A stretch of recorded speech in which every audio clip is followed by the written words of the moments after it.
Welcome into the latest edition of the Unpaid Interns. It is Friday, July 31st, last day before we turn the calendar into what has the potential to be one of the greatest sports months we've had in a long time. That's August. But here on today's Friday show, bring in Connor Hines from his home in Bloomington, Indiana. Connor, how are you? Austin, for the first time this summer, doing this live from the cave. It is good to see you again. The San Diego Padres are absolutely rolling. Sports are Yeah, they back. are. The NBA was back last night. Did you get to watch any of the greatest basketball player of all time last night? If you're talking about Alex Caruso, yes, I did. That's I correct. I watched the end of both games and then a little bit of the early on part of the Lakers game. I got back from a long road trip yesterday, so I was a little exhausted, but in bed I was like, I wonder what the score is, and I pulled it up and watched like the last 2 minutes of the Lakers game. That You know, just I, it I was like so good to have basketball back. It was. I like it. I like it. It was great to see, and as we've talked about, as soon as recently as last week, the reason why the NBA and WNBA is going to be successful, or at least more successful than baseball, is because of this bubble format, and it seems to be working out for the best right now. Yeah, the bubble is certainly working. Last night, the Jazz knocked off the Pelicans, and you could make the case the Pelicans likely needed that more than the Jazz as they try to catch the Grizzlies for the eighth spot. Zion Williamson was on a very strict minutes limit and was not able to play down the stretch, which got a lot of hooting and hollering out of Twitter. Alvin Gentry said after the game, look, we did what the doctors told us we could do, and that's that. We would have liked to have him more, but we couldn't. So they lose by two. I don't know who shot the last three at the buzzer, but it was halfway down and just spit out, which was unfortunate for the Pelicans. And then the nightcap, boy, that felt like an NBA Finals type of game. And obviously they can't match up in the finals, but we'll just say a Western Conference Finals type of atmosphere there because Clippers and Lakers go kind of back and forth all night, go down to the wire. LeBron James gets a put back and then gets a defensive stop on Kawhi Leonard. Lakers win by two. Really, the NBA couldn't have drawn up two better games, Hines, to get people excited for basketball again. Yeah, absolutely. And I mean, it's the start of a very long and successful, I think, remainder of the regular season in the NBA. And if things keep up in the right direction, and I think what's made the difference for the NBA since day one is that I've mentioned before on this show that it's a players first league, and that goes both ways. The players respect the league's decision here. They understand the importance and the gravity of the time we're living in. So everybody's going to do their job, and I think the NBA is going to come out on top and finish this thing off, just fine. Baseball, football, different stories altogether. But for the time being, the NBA and the WNBA as well, I think a lot of people are really, really pleasantly surprised. Maybe not even surprised, but they're happy with the current situation there. Yeah, we'll have to talk about baseball here. My dog has found the mailman, folks. Just to let you know, I'm going to let her out here. The mailman is here. That's live TV, folks. We roll with the punches here. Baseball breaking news this morning was that the Cardinals and the Phillies, Cardinals Brewers. Sorry, Cardinals Brewers will not be playing tonight due to a positive test in the Cardinals system, which now makes 6 teams out for tonight's MLB games, which is 20% of the league. Connor, I'm just going to put it straight out there. With the Padres rolling, it feels like the right time that the MLB would shut everything down, right? Oh, absolutely. The San Diego Padres can never ever catch a positive break. So if we get a complete cancellation of baseball today, I would not be surprised in any way. No, I mean, look, the reality of the situation is that everybody's traveling across the country, and you're just going to get this regardless. That's why the 60 team player pools were a thing from day one. So whether or not the Miami Marlins turn into a AAA team this week, we'll have to wait and see. But I think that's part of that's part of the situation. They were preparing for this, and we heard, after you and I got off the air last week, or excuse me, at the beginning of this week, um, we heard Rob Manfred, the commissioner of Major League Baseball, say that, he said just that. We were prepared for this. We're going to roll with the punches here, but there's going to come a time. There's going to come a certain point, a certain threshold that you reach in terms of certain percentage of the league with positive cases, and it makes no logical sense to continue playing. Well, and So there's logistical issues besides the fact that everyone is sick. There's the fact that, look, if you cancel all of these games this week, or postpone would be the better word, then you have to make them all up in double headers, and all of a sudden, because there's only like what, 6 off days built into this schedule, so all of a sudden you're just playing double headers all the time. The MLB said yesterday that double headers will all be 7 innings. It just feels like a circus minor league system at this point. It's like, yep, there is we're going to do a runner on second in extra innings. We're going to do 7-inning double headers. And all of a sudden it's just like, why, what is going on right now? And that's going to yeah, be, how many games can you postpone before you realize we have postponed more games than we've played? exactly. It definitely feels like baseball, and really since the beginning, with all these contract negotiations and everything that's transpired between the players and the owners and so on and so forth, feels like baseball is the one league that's just maybe pushing a little too hard to get whatever it is done, trying to force something out of nothing kind of situation. And you continue to see this with the announcement of the 7-inning rule for doubleheaders moving forward. At a certain point, it's like, all right, well, how important is it to get in 60 games for every team after all? And if you're, voicing concern about, players' safety and so on and so forth, is 2 less innings really going to make that much of a difference? Is, this extra inning rule where a man starts on second base, is that really going to make that much of a difference in terms of, people not interacting when you've played a full 9 innings? So I think there are definitely some, some fishy parts of baseball's plan over the past couple months, and we've seen now that that plan is not necessarily foolproof, I guess. I will say, when the PGA Tour got, I think it was like 6 cases in 1 week, and you're thinking, because the PGA Tour is trying to do a traveling bubble. And a traveling bubble is never going to work, because you are literally just allowing people in and out of this circus and trying to test them as they go which way. Mm-hmm. And they got about 6 or 7 positive tests, or they had 7 people withdraw from one tournament. Some because they were positive, some because people they knew were positive, some because their caddies were positive. And we all threw our arms in the air, us golf fans and people who cover golf. It's like, yep, it's over. There's no chance they're going to keep going. And they have handled it relatively well. They called a press conference that day and said, hey, this is kind of what we expected. We're ready for this. Kind of what Rob Manfred's saying.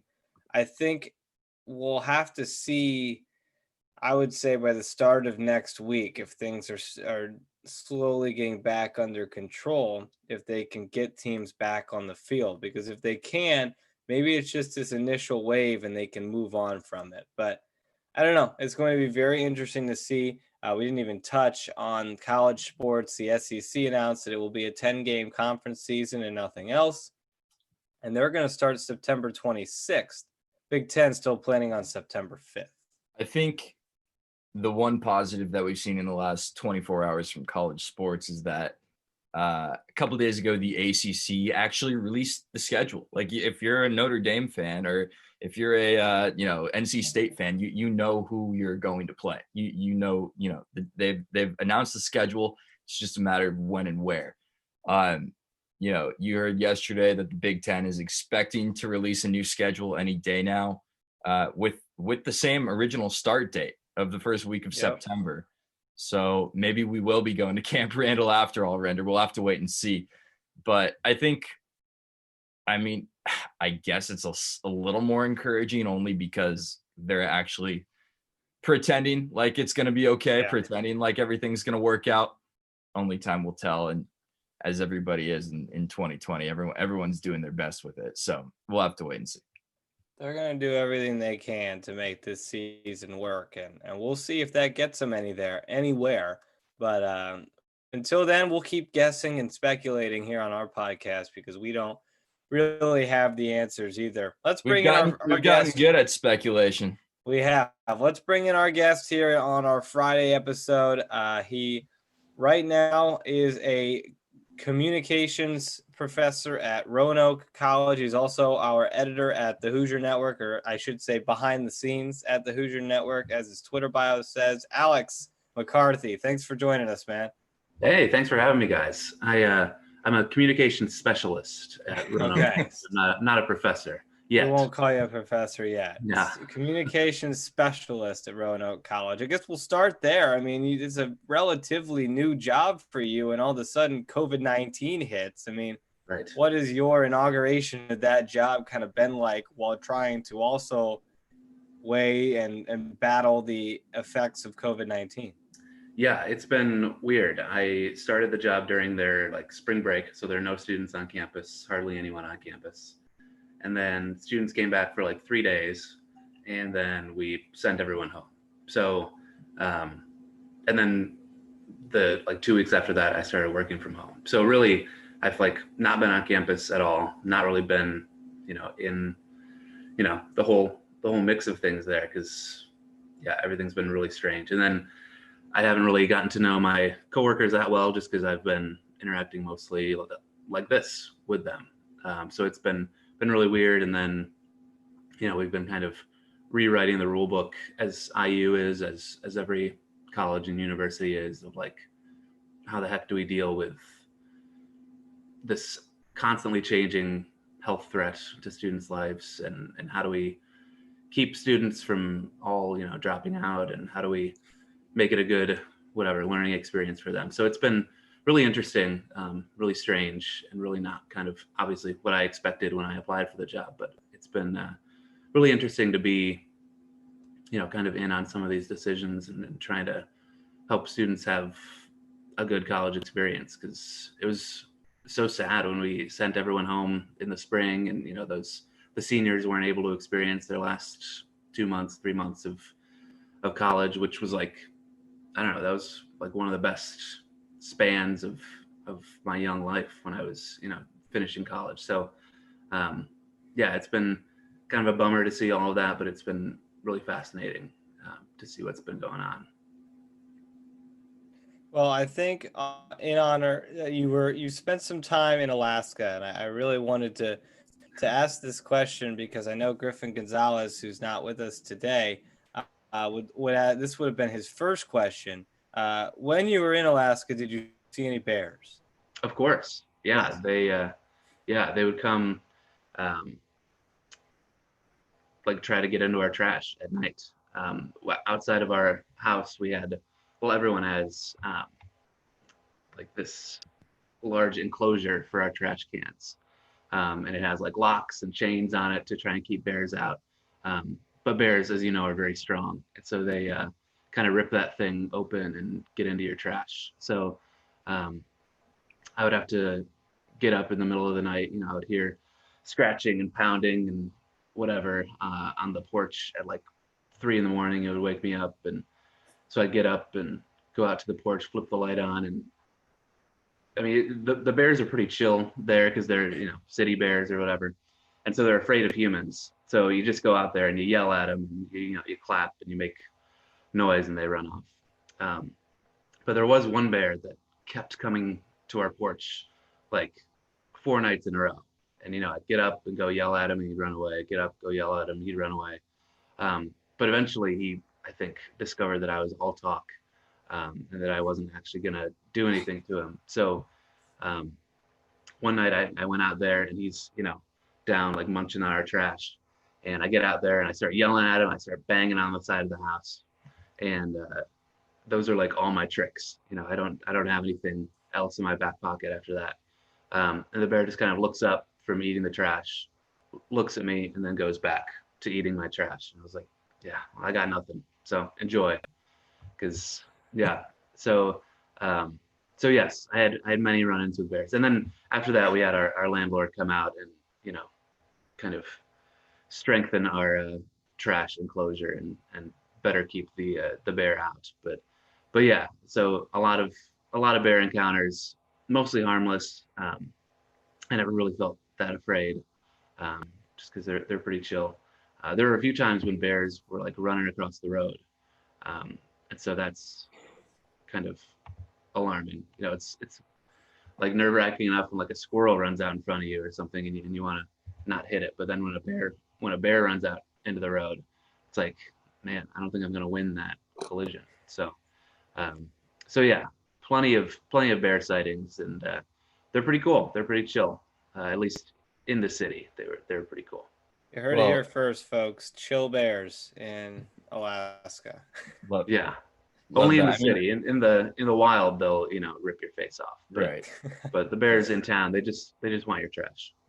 Well, I think that the extent of the wildlife we interact with here in B-Town includes squirrels and only squirrels. Maybe some deer. What you've lived in a lot of different places. What is Alaska like compared to the rest? You've obviously spent some time in Virginia, obviously Bloomington, being an IU guy. What was it like up there? It would take a long answer to fully answer that question. You were there for a long time. Yeah, a couple years, 2.5 years. It's totally like its own country. I lived in Juneau, the capital, and you can't get there by road. There are no roads that go to Juneau. You have to go there by plane or by boat. And so it's like totally cut off from the rest of the world, which is cool in a way, especially as there's this extreme political polarization in the country and everyone's angry at everyone. It was cool to be like totally off in our little rainy corner of the world, away from everybody. But it did make me, tying this kind of to sports to an extent, it really made me appreciate like Bloomington's location, because, it's obviously close to Indy, it's close to Louisville, it's not too far from Chicago, St. Louis, Cleveland, Columbus, just like all of these cities where there are constantly concerts and sporting events and everything like that. Where I went up there and was like, man, I kind of miss going to like live sports that aren't like high school games. So that definitely was one of the downsides of it. But generally it was awesome. I mean, it was Alaska attracts like a certain type of person, I think, of some kind of odd ducks, and so it was interesting to meet a lot of those people and to kind of just go out and get out in nature, because it's just insane. Like you said, Bloomington is, you'll see squirrels, you'll see deer on the kind of far south side, but you feel like pretty safe all the time in terms of animals and nature and stuff. But then you get 5 minutes from your house in Juneau and you could get like stranded on a cliff somewhere. I mean, that happened near my house to somebody, and there are bald eagles everywhere. A friend of mine, one of my good friends from IU, visited me, and we went out and camped on a beach one night, and we were walking out to it, and this bald eagle like flies, like 3 feet above our heads. And my roommate and I in Alaska just like kind of kept walking and didn't even pay attention to the bird. And my friend who was visiting was like, guys, a bald eagle just like went right over our heads and you didn't break stride. Like, what is the deal? So it was weird to get kind of used to like bald eagles and bears and porcupines and like salmon everywhere. So yeah, it's a totally different world, in a good way and bad. But it was really, really fun and really fascinating. Yeah, I loved it up there. Well, let's talk about the world that we now all live in, which is COVID-19. You don't cover the MLB by any means, but I'm curious your thoughts. You're a sports fan. You've been watching what's going on. What are your thoughts on what's happening in the MLB, and how could that impact the potential or non-potential of a college football season? Right. I think hopefully we're learning some lessons maybe from the way MLB is doing things versus the way that like the NBA hopefully is succeeding. But yeah, it's concerning to see this kind of blowing up like immediately.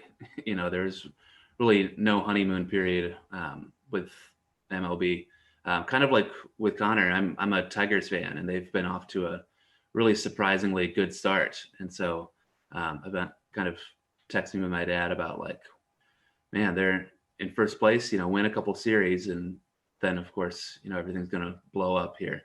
But hopefully we can learn some lessons from this, and I don't know, make some fixes, because college football is challenging as heck. I mean, you see the numbers of, Clemson and all these teams, like people testing positive, and like, how in the world are you going to figure this out? So yeah, it's kind of a bummer to watch baseball, because it's been so fun. Like the first couple of games were so fun, of like, we finally have live sports left, back. And it was great to see like pitching coaches go out to the mound, and like they're wearing a mask, but they're still like covering their mouths to, out of habit, to stop the other team from reading their lips. So it was like all these like kind of fun little moments. And then, oh yeah, all like half the Marlins have tested positive. So hopefully we can learn from this. And I don't know if it's possible to have a totally safe college football season, but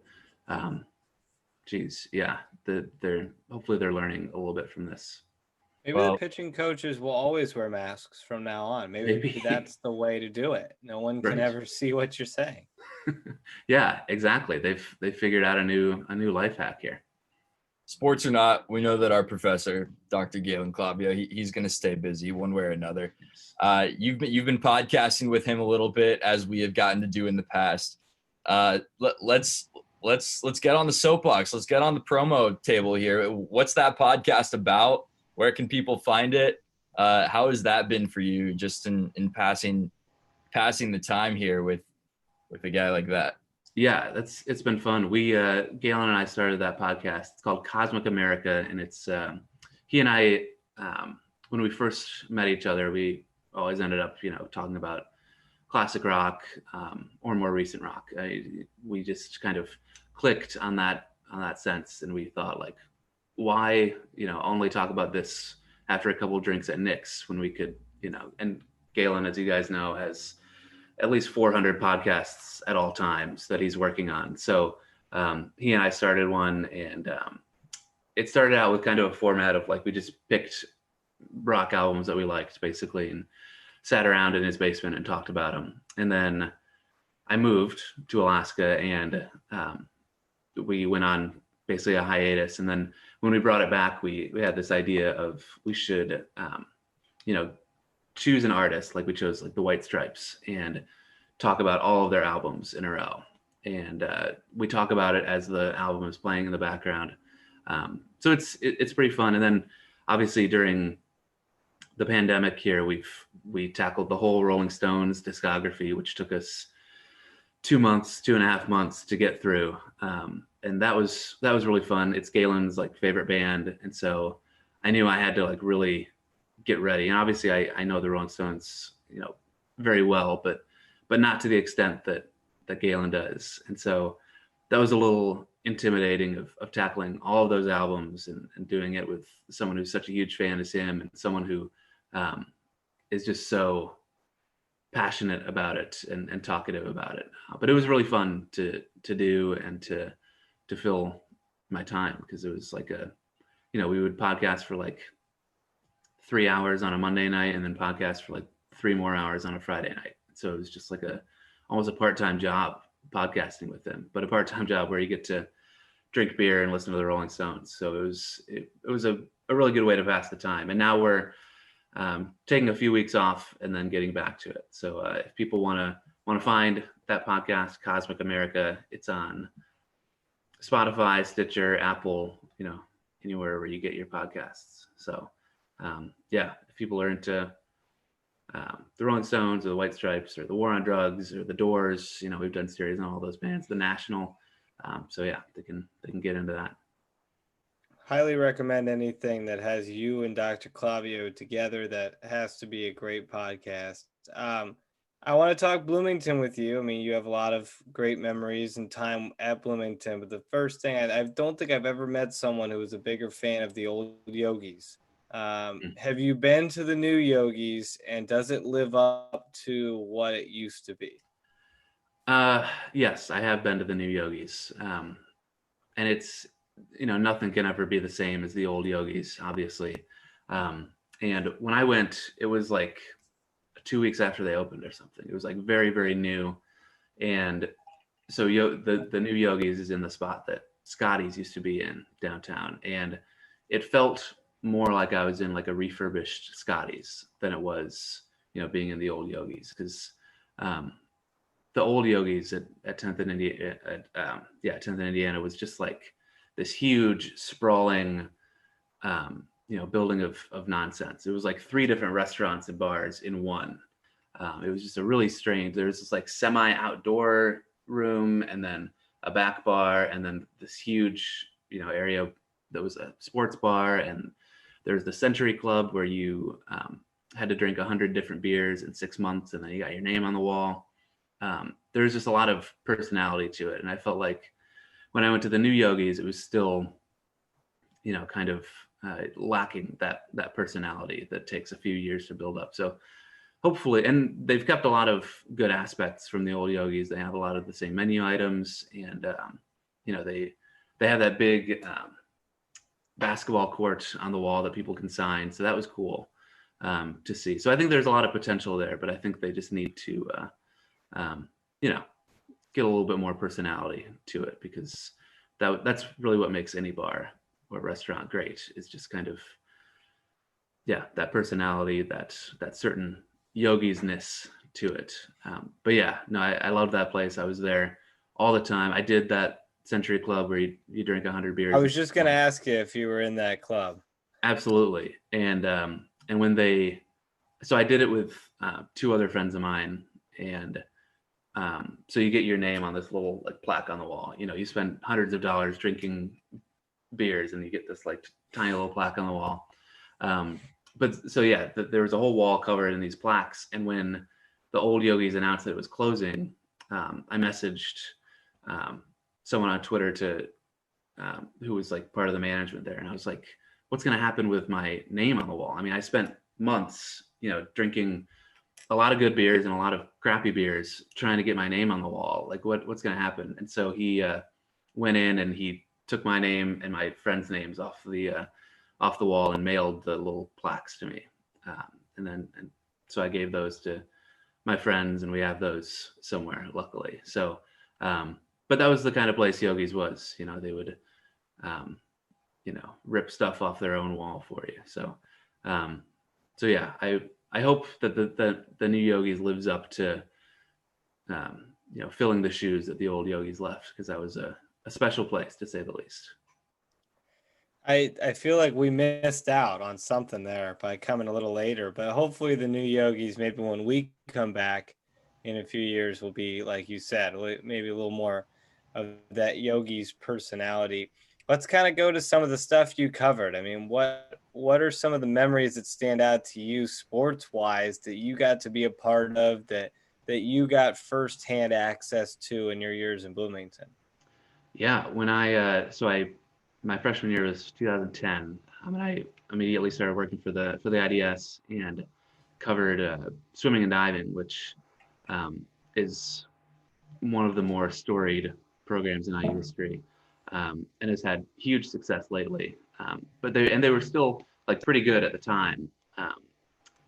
But the women won the Big Ten championship in Bloomington, when I was covering them. And that was like a really cool thing to cover and to be like, basically poolside for as they did that. So that was like an early example of like an event that was kind of intimidating to cover as an 18-year-old, 19-year-old, because I was like, oh my gosh, I've never covered like anything, before. So it was that was really fun and definitely a learning experience. And then the year after that, I covered the football team for the IDS, and that was Kevin Wilson's first year when they went 1-12, or 1-11, and boy, yeah, that was that was ugly.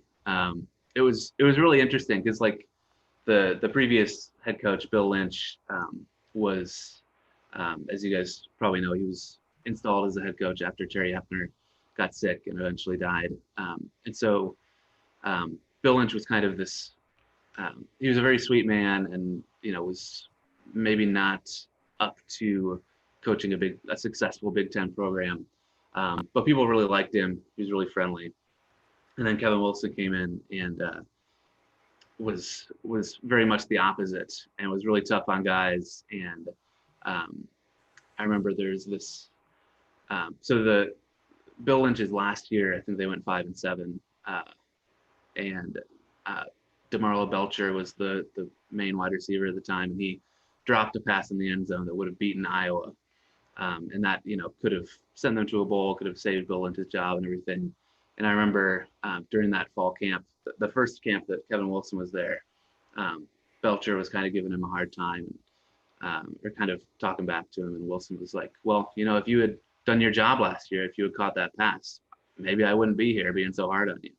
And so that was kind of fun to cover that like transition of like kind of a nice guy to a really hard-nosed guy. And it was interesting to see the IU football program develop because, for better or for worse, Kevin Wilson brought in a lot of NFL prospects. That the offensive line went from, pretty good players to like, All-American NFL types. And then you have obviously your Tevin Colemans and guys like that, the Nate Sudfelds, where, yeah, like NFL players. So that was interesting to see that progression from the 1-11 kind of disastrous season to still not really regularly making bowl games, but still at least competing for bowl games and having NFL talent. So that was pretty fun. And then after that, covered IU basketball for a few years, and that was when they were preseason number 1, and when they went to Sweet 16, and when they had again like top tier NBA type guys, and it was really a time of transition for both of those programs, because when I first got to Bloomington in 2010, as everyone knows, things were not ideal for the basketball team. The talent pool was pretty shallow, and so we got a year to watch a young Jordan Hulls, Christian Watford, that group. I remember when I came to campus, the big name was Maurice Creek, because he had scored like 31 against Kentucky and then gotten hurt and was, coming back and was supposed to be so great, and just never was able to stay healthy. So that was a shame. But here he is, still playing basketball today. He's in that like 3-on-3 league or whatever, and is on TV. So good for him. But yeah, it was fascinating to watch, from the time that Cody Zeller committed to, seeing Zeller play at Indiana and lead them to Big Ten titles and Sweet 16 appearances. That was really interesting. And so there was a lot that was going on, certainly at the time when I was covering the teams. There was a lot to write about and to talk about, over post-game beers with Zach and Mike and Dustin and all of those guys who were on the beat back then. So it was just a really, really fun, interesting time. And it was an interesting time for IU sports media, student media as well, of like, seeing the IDS, seeing like IU Sportcom, seeing all of these WIUX, IUS TV, everyone kind of adjusting to the digital age. And a lot of the professional outlets that covered the teams, had like student interns. So they're, at an IU basketball game, there were like, 20 students who were covering the game for, everything from the IDS to like PEGs to interns with like the Star, interns with, I was an intern for 24/7 when I first started, before I took over that site eventually. Yeah, it was just really fun and a really kind of tight knit group of student media members. So it was really fun, and the teams were fun. I mean, the basketball team was great. The football team was scoring 1 billion points and allowing 1,000,000,001 points. So it was just like really fun, a couple years to cover the teams. So many yeah. follow-up questions, so many of them. Yes. I'll start with this for basketball. I'm going to name a couple of event or games that I'm pretty sure, based on that timeline, you got to be a part of. And you got to tell me which one was crazier. I'm thinking Watch Shot is probably up there toward the top. I'm going to throw Watch Shot, the Michigan game day game, and the Will Sheehy shot against VCU in the NCAA tournament. Where would you rank those three? Because those are the three that maybe stand out to me. Yeah. The Watch Shot, I was there as a student. Okay. And well, that might have even been better. that was just absolutely insane. I mean, there's just, there in my experience of going to Did you get games, injured? No, I was able to stay safe. A friend of mine, actually the same friend who visited me in Alaska with the bald eagle, we were like behind the student section for that. And I remember he like shot out like a cannonball when that shot went down. And then, I was a few moments behind him. And so while everyone, that shot that everyone sees of like the floor just flooding with people, I was like standing in line basically of like trying to get down. So as my friend was like running down and tumbling onto the court, I was like kind of standing there, like inching my way down. So it was still really fun, and it was really crazy. And the whole week leading up to that was just absolutely insane because, like I said, my freshman year was, they just weren't very good. And two of my best friends from high school were visiting me the weekend of that Kentucky game. And I remember like calling around and trying to get tickets to that game for my high school friends. And people were selling those tickets for insane prices. And I was like, yeah, no, a sophomore in college can't afford to pay, hundreds of dollars to get his friends into this game. But yeah, that was a crazy weekend. And so that one, certainly stands out. The Michigan game day game was awesome. I remember because they do like they were there at like 7 a.m. or something, and there were fans, snaked around the building, and I was down there, and it was crazy to see. And then the game itself was just totally supercharged and amazing. And so that, So, okay, so ranking those three, I guess, Did you actually cover the NCAA tournament game at all? No, I wasn't actually at that VCU game. Okay, so that's unfair of me to throw that one on the list. Right, but I'll substitute though the game at Michigan to end that. That was another one I was thinking about too. Yeah. Yeah, that one where the Jordan Morgan tip in at the end just kind of sat on the rim.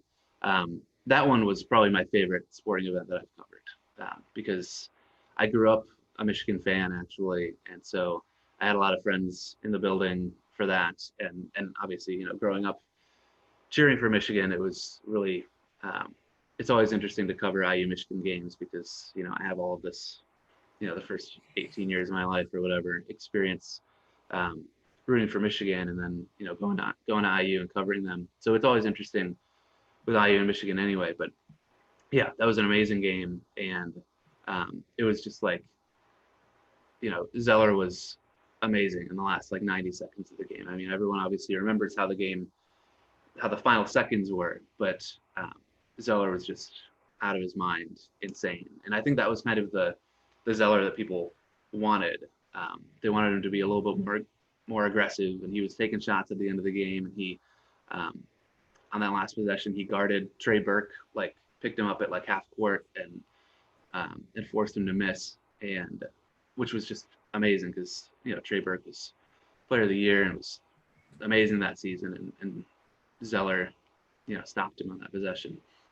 So that was amazing to watch. So it's hard to compare that in the Watch Shot game because they're just such different contexts for me personally. But I would put that Michigan game first in terms of games that I covered. The Michigan in Ann Arbor game, um, in terms of games that I covered, that would be at the top of my list. But the game day game in Bloomington would not be far behind.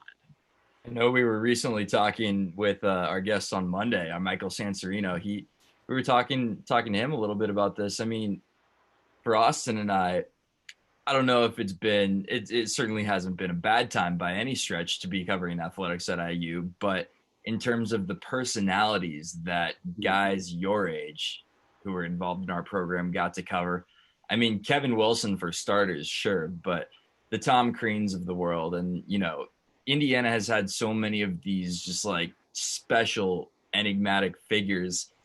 And, obviously Bobby Knight. And it seems just almost too level-headed right now at IU. And it's not like it hasn't been eventful, but we just haven't covered those types of people that I guess you had access to. So it's just two completely different approaches. Yeah. Basically, we want to know about Crean. Right. Yeah, it's a very different. What an odd character he was. It was just kind of chaotic covering him because. What was an average time between completed game and Tom Crean press conference? Oh man, it was brutal. I remember when they lost at home, I think to Ohio State because they wanted to clinch the Big Ten outright at home, and that was the game where they lost and then cut down the nets, which was just like the dumbest looking thing ever. And so that was like an hour wait, and I remember it was on a school night, and so I was still a student at the time. There were a bunch of student media members there, and so they had us waiting for like an hour at least after the game, and then they brought guys in, and we only got like a couple questions, and JD Campbell said something like, these guys have to get to class in the morning, and I was thinking like, we have to get to class in the morning too, like. They can stay for another couple of questions, but so yeah, that was one of the real annoying things was waiting for a long time, but yeah, it was just. But the differences between him and between Crean and Kevin Wilson were just so extreme. Wilson was like, you could picture yourself having a beer with the guy, but he was a little like out there, obviously. Crean, I could never picture, sitting down and having a drink with him. I would have no idea what that would look like. So yeah, they were really eccentric and strange in their own particular ways, which is, I like Tom Allen, but, not nearly as fun to cover or to watch. I mean, he's super energetic, super nice dude. But yeah, totally different ilk there. Yeah, I'd put Tom Allen up there as a fun character to cover, though, because you just never know when he's going to smack the table in a press conference or something like that. So obviously with the love for yogis and the Century Club, you've shown that you like to kind of try all kinds of different beers. Connor has put on the rundown that you are a big craft beer guy. Kind of, where's your go-to if you were to go to Yogi's? What's the go-to beer? Oh man, well, so Connor and I have actually been talking about beer from my hometown, from Bell's Brewing in Kalamazoo, Michigan. Even though the bottle says Comstock, Michigan. Bell's Brewing is good. Yeah. I didn't know that was your hometown. How about that? Yeah, it is the hometown of Bell's and of Derek Jeter. Oh, okay. Well, there you go. Let's go hand in hand. Yeah. So Connor and I have talked about Oberon, which is this wheat ale that's like a big summer beer. They always release it on. They used to release the beer on baseball opening day. They don't do that anymore. But it was always like a sign of summer when that beer came out. They have Two Hearted, which is an IPA that usually ranks among like the best beer snobs always rank it among the best in the country. But when I was in Indiana, I really grew to love Three Floyds, and like, Gumball Head, Alpha King, everything that they have is awesome. And I always, in terms of other Indiana beers, I like Sun King. They're in Indy, and I don't know if they still do this, but they have this beer called Fistful of Hops, where they release 4 different versions of it every year, with slightly different hops. So I was always a really big fan of that. It's kind of gimmicky, but I always really liked that. So those were kind of my 3 go-to breweries when I lived in Indiana. Obviously, everyone loves Upland, and then Big Woods was kind of asserted itself a little bit more when I was there, in terms of local places. And then when I went to Alaska, I don't know if you guys have seen Alaskan Brewing, but they distribute nationally, and they're based in Juneau. So that was kind of fun to see them, and get familiar with all of their beers. I'm still kind of learning a lot of the local ones around here, but there's definitely a good scene. There are like 3 microbreweries within walking distance of my house, so it's definitely a beer town here in Roanoke, Virginia, too. I'm a huge Oberon fan. I'm Okay, there nice. with you. That's good. And then I just went golfing with someone on Tuesday, and at the turn he came out with a Two-Hearted, and he was like, "This is my favorite beer ever. Like nothing will ever be better than this." So there you go. Yeah. Yeah. And So that's highly when I recommend. kind of learned about Bell's Brewing. It was about 3 days ago. Oh, So nice. good Well, I timing. encourage you to learn more. I will give it my best effort. Let's go beyond beer. I will say, very disappointed. We were going to have Mike Miller surprise join us here. He said that something came up on deadline that he could not join us, but Classic. your relationship with Mike, but also with, like you mentioned, Zach and Dustin, with the other media members, what was that? Because we have our, obviously, like you said, the 20-some students are always at these games. So we create relationships with people we work with. What was it like when you were there, and maybe specifically Mr. Miller? Right. Yeah, it's, as you guys know, when you're covering sports, you're kind of on opposite schedules from most other people. You're working on nights and on weekends and on weekend nights. And so you're kind of, the only people who share that schedule are the other people who cover the team. And so that would happen to us all the time. You get like really close to those people, especially when you travel and cover, away games or Big Ten tournament or whatever. You end up going out for beers with them afterward and everything. And so I worked with / under Zach Osterman at 24/7 before he went to the Star. So I became really close with him and would watch games and stuff at his house. And then, yeah, Mike got to town in 2012, and he was covering high schools at first because Dustin was the IUB writer. But Mike quickly developed a love for kind of the seedy underbelly of Bloomington, and he would go to the Atlas all the time, which is probably not a place that people your age frequent. I remember when I was a student, I never went to the Atlas because it's just this like seedy, dark, strange place. But there are a lot of indie girls there, which is why I think that's what attracted Mike to the place. And so I would end up going there with him. Mike would always he did this thing that annoyed the hell out of everyone. Well, he does a lot of those kind of things, but he would at bars he would order like 2 beers at once because he didn't want to have to go up and stand in line for a second beer. So he would like drink 1 beer and then get to the second one and it would be warm. And it's like, just go and get another beer. It's not like we're in a big city where you're gonna have to wait 20 minutes to get a beer. This is whatever. So yeah, spent a lot of time with Mike, for better or for worse. When Brody Miller came to IU, I spent a lot of time with him, just because, I don't know, again, we were covering a lot of the same things. And so, yeah, I love Brody. Those 3 in particular, I'm still in a Twitter direct message group with them, with Brody, Zach, and Mike. And we talk like every day, all the time, about everything. So yeah, those 3 were definitely the people I was close with. Dustin, I love Dustin, because he's just Like the nicest dude, really fun, quirky. It's a shame about him in the Athletic, but hopefully, I'm sure he'll land on his feet and he'll find his way back to Bloomington somehow. He always does.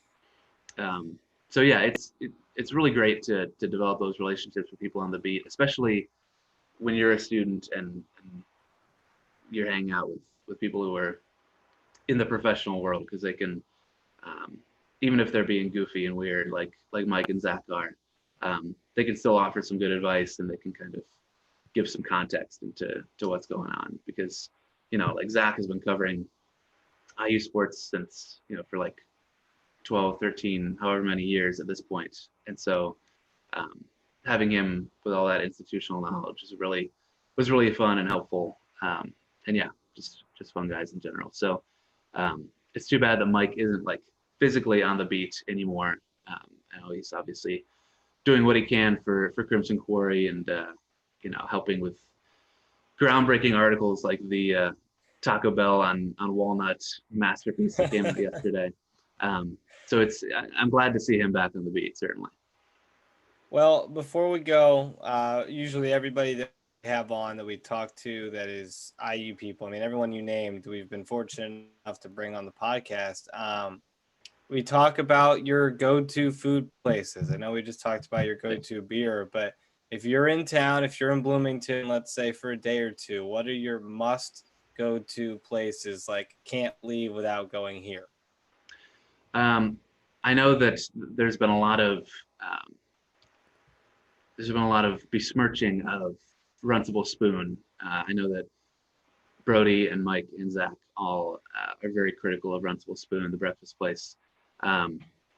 It's probably not the best food in Bloomington, but it's like a really weird, when we talk about places having personality, Runcible Spoon is overflowing with personality. I mean, if you want, weird decorations, strange bathtub in the bathroom, a server with, covered in tattoos, a back patio. I mean, years ago, I sat on the back patio at Runcible Spoon and literally watched Village Deli burn. That was kind of a strange day. Village Deli caught fire. And yeah, that was you just threw that in there. I did not know that. So yeah, just watching it burn, no biggie. Right. It's fine. Yeah. Excuse me, can I get another mimosa? Yeah, just watching Village Deli burn. But luckily, no one was hurt, and they reopened fairly soon after that. But so I love Runcible Spoon. I have a lot of memories there. Still, I mean, you have to go to Nick's. Kilroy's is a place that has changed a lot over the years. It's become much more corporate, and not quite as dingy and weird as it used to be. But I still kind of make a point to go there every time that I'm in town. But yeah, no, I love going to Nick's. Cafe Pizzeria is a place that I know Galen is a very vocal defender of, and I really like Cafe Pizzeria. That was kind of one of the early places that I went at IU, and it was like there's never anybody in there. They have a signed picture of Rex Grossman over the cash register. They've got everything you could possibly ask for in a restaurant. So I like that place. There's this little Mediterranean place called Falafels that's right, I assume it's still open, that's right near, that's right across the street from Kilroy's on Dunn. So I like that little area. But yeah, I mean, those are kind of the places that I frequent. And every time it seems like there's a new restaurant that people want to go to or want to take me to. So that's, kind of one of the fun things about Bloomington is that it's constantly changing, and you have to check out the new places. I think if we spent the whole hour that we had today talking about restaurants, we might get to all of them. I mean, there's just so many good options in Bloomington. You can't go wrong. Yeah. I've been informed that it's crazy that I haven't been to Little Zagreb's. So I will be going. That is very crazy. I am going with my family when we move down. So I'm making sure to make that an appointment place, because we've had enough people on here, especially shout out Erwin Van Bennekom from IU Women's Soccer. He said that's his go-to place. So I'm going to take him up on it and check it out myself. But I think literally every place in Bloomington someone could have on their list. Right. Yeah, there's a huge variety. It's like a shocking variety of places. Yeah, Zagreb is great. A friend of mine used to live like next door, and he had like a back deck, back patio. And we would stand out there and just smell the meat from Little Zagreb. It was a beautiful thing. Yeah, so that's a great place. You can't go there too often, because it's expensive. But Yeah. so I wouldn't say it was like one of my like go-to places, but it's Yeah, no, that's fair. certainly a treat. From what I've heard, it's a when parents are in town, go there type of Definitely. place. So gonna try and do Absolutely. that. Well, Alex, you've been so gracious with your time. Thanks so much for joining us here today. We love picking your brain about the Bears in Alaska and Mike Miller in Bloomington, which are very similar things there. But we really They're both appreciate you harmless, coming and if you on. yell loud enough, they'll run away. Yeah. Thanks, Alex. Take care, stay safe, and hopefully we'll get you back in Bloomington here pretty soon. I hope so. Thanks for having me on, guys. I appreciate it. Yep. Thanks, Alex. Take care. Thanks, Alex. See you guys. See you, man. That's Alex McCarthy, communications contributor or specialist at Roanoke College. That'll wrap things up here for our Friday episode. Thanks so much for spending another week with us. I think officially today would have been my last day of the internship that this kind of was born out of, but we do not plan on stopping. We plan on getting bigger and better. As we resume, hopefully you'll see more faces than the faces you have seen for the past 3 months. Once we're finally able to get down on campus, we're going to have some brainstorming sessions and really try and make this podcast bigger and better than what it already is. But we couldn't do it without the people who listen and watch. So really appreciate everybody who's been a part of the process here over the past 3 months. And a huge thank you to Connor there in the other box, who has really helped us and made us where we are now. So that'll wrap things up here. Thanks for watching or listening, however you may do it, through the IU Sports Media YouTube page or through our many podcast areas. For Connor Hines, for Alex McCarthy, I'm Austin Renders saying so long from today's episode of Unpaid Interns.